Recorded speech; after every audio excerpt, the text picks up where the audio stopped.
नागपुरात अतिउष्णतेमुळे नागरिकांचे हाल झालेत। उन्हाची तीव्रता वाढल्यामुळे 4 बेघरांचा मृत्यूची नोंद झाली आहे। कळमना, जुनी कामठी आणि पाचपावलीमध्ये 4 जणांच्या आकस्मिक मृत्यूची नोंद पोलिसांनी केली आहे। तीव्र उन्हामुळे या चौघांचा मृत्यू झाल्याचा संशय व्यक्त आहे। तर नागपुरात नेमका मृत्यू यांचा कशामुळे झाला याचा शोध सुरू आहे। मात्र नागपुरामध्ये उन्हाचा पारा जो आहे तो तीव्र असल्यामुळे तीव्र उन्हामुळे मृत्यू झाल्याचा संशय व्यक्त होतोय।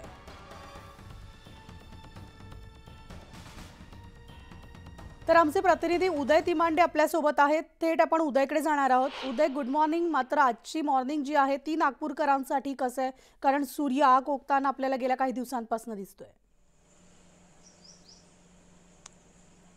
अगदी खरं आहे। गेल्या 3 दिवसापासून जे आहे ते नागपूरकरांची गुड मॉर्निंग नेहमी जी 7 वाजता होते ते यंदा 6 वाजताच होतं आणि 8 वाजताच जे आहे ते दुपारी 12 वाजल्या का अशी परिस्थिती निर्माण होऊन जाते। कारण अगदी सकाळी 8 वाजताच्या वेळेस जे आहे ते इतकी गरमी असते की या गरमीमध्ये घराबाहेर पडणं देखील शक्य होत नाही। आपण पाहिलं होतं की मोसमातील सर्वोच्च तापमानाची नोंद 2 दिवसाआधी नागपूरमध्ये झाली होती।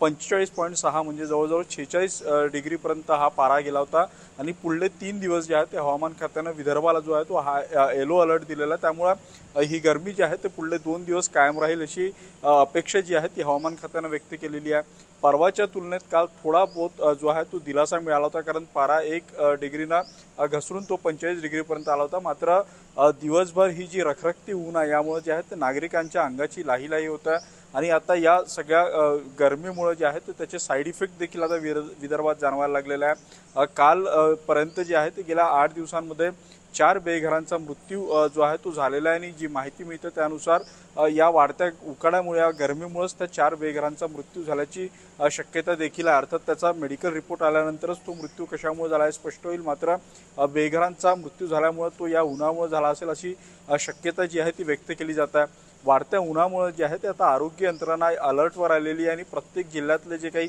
शासकीय रुग्णालय असेल किंवा प्रत्येक कार्यालयामध्ये जे आहे ते शीतगृह तयार करण्याचे निर्देश प्रशासनाकडून दिलेले आहेत। दुपारी 12 ते 4 या वेळेमध्ये जे आहे ते मजूर असेल यांनी काम करू नये, विशेष करून जे बांधकाम मजूर असेल, शेतात जाणारे शेतकरी असेल, शेतमजूर असेल, यांना या सगळ्या उन्हाचा फटका बसतो। त्यामुळे आता प्रशासनानं अलर्ट जारी केलेला आहे। पुढचे 3 दिवस जे आहेत ते नागरिकांनी सतर्कता बाळगण्याचं आवाहन केलेलं आहे, कारण पुढचे 3 दिवस या ऑरेंज अलर्टमध्ये ही ऊन अशाच पद्धतीनं कायम राहणार आहे। प्रशासनाकडून नागपूर महानगरपालिकेने जे आहे ते शहरातले जे मोठे सिग्नल आहे जिथे 1 मिनिटांपेक्षा अधिक वेळ थांबावं लागतं तिथे ग्रीन शेडची जी आहे ती व्यवस्था केलेली आहे। जे प्रशासनाला शक्य आहे ते केलं जातं। मात्र वाढती ही ऊन असली तरी यापासून सामान्य नागरिक धडा घ्यायला तयार नाही आहेत। अनेकदा आपण पाहतो की बिनकामाने जे आहेत ते नागरिक रस्त्यावर फिरतात। सुरुवातीच्या काळाला पाणपोईची व्यवस्था जी आहे ती अनेक धर्मार्थ संस्थांकडून केली जात होती, मात्र यंदा तशी काही व्यवस्था प्रशासनाकडून किंवा सामाजिक संस्थांकडून केली गेलेली दिसत नाही आहे। त्यामुळे नागरिकांना स्वतः या उन्हापासून काळजी घेण्याचं आवाहन प्रशासनाकडून केलं जातं। प्रशासन योग्य ती खबरदारी घेत आहे, मात्र नागरिकांनी आता सुजाण होऊन या गरमीपासून दूर राहण्याचं आवाहन केलं जातं। अगदी बरोबर आहे। आपण आपली काळजी घेतली पाहिजे। धन्यवाद उदय या सविस्तर माहितीसाठी।